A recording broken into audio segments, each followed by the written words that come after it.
السلام علیکم ورحمۃ اللہ وبرکاتہ۔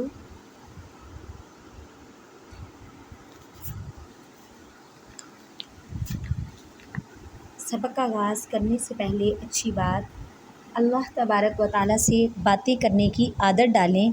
اللہ تبارک و تعالیٰ کو بتائیں کیا مسئلہ ہے اور اللہ تبارک و تعالیٰ سے ضد کرو کہ اس مسئلے کا حل نکال دیں۔ پھر دیکھنا کیسے وسیلے بنائے گا اللہ تبارک و تعالیٰ کہ آپ خود حیران رہ جائیں گے۔ آج میں آپ کو ایمان مفصل ترجمے کے ساتھ سکھاؤں گی۔ آمنت باللہ و ملائکتہ، ترجمہ میں ایمان لایا اللہ تعالیٰ پر اور اس کے فرشتوں پر،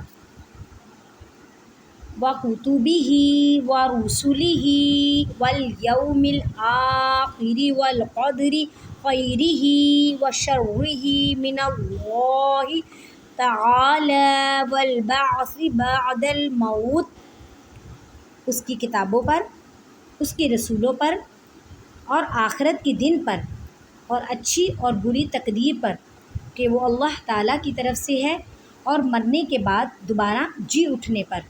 ایمان مجمل۔